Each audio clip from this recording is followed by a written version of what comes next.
పంపా విలక్కు అంటే ఏంటి, దీని ప్రాధాన్యత అని అడుగుతున్నారు. పంపా విలక్కు అనేది శబరిమల యాత్రలో పంపా నది ఒడ్డున భక్తులు నిర్వహించే ఒక ముఖ్యమైనటువంటి ఆధ్యాత్మిక కార్యక్రమం. విలక్కు అంటే మలయాళంలో దీపం అని అర్థం అన్నమాట. ఈ ఆచారం ప్రధానంగా మకర విలక్కు ఉత్సవం రోజున లేదా ముందు రోజు సాయంత్రం జరుగుతూ ఉంటుంది. మకర విలక్కు అంటే మనకు తెలుస్తూనే ఉంటుంది, సంక్రాంతి పండుగ రోజు జరిగేటువంటి మకర విలక్కు, స్వామివారి దర్శనం రోజు.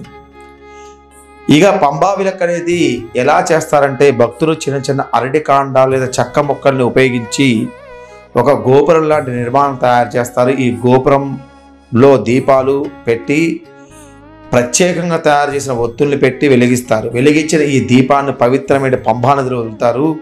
పంబా విలక్కు అయ్యప్ప స్వామి మరుడపడ అనేటువంటి రాక్షస సైన్యం పైన సాధించిన విజయాన్ని గుర్తుగా భావిస్తారు. అంటే స్వామివారి యొక్క మరువపడ అనేటువంటి రాక్షస సైన్యం ఒకటి ఉంది. ఆ రాక్షస సైన్యాన్ని మొత్తం కూడా సంహరించాడు. దానికి ప్రతీకగా పంపా నదిలో ఈ యొక్క విలక్కు అనేది వెలిగిస్తూ ఉంటారు. సాయంత్రం వేళ వేలాది దీపాలు పంపా నదిపై తెలుతూ నది నీటిపై వాటి ప్రతిబింబము కనిపిస్తుంటే చాలా దృశ్యం అనేది ఎంత మనోహరంగా ఉంటుందంటే భక్తితోని మన మనసు మొత్తం కూడా నిండిపోతుంది.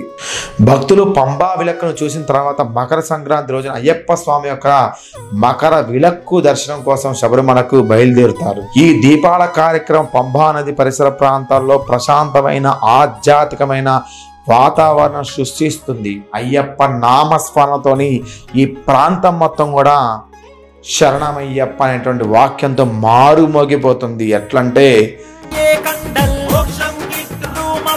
అది ఏ విధంగా అంటే పశుపక్షాదులు మొత్తం కూడా ఆశ్చర్యపోయేటువంటి నామస్మరణ అక్కడ జరుగుతూ ఉంటుంది. అనాథ రక్షకనే శరణమయ్యప్ప.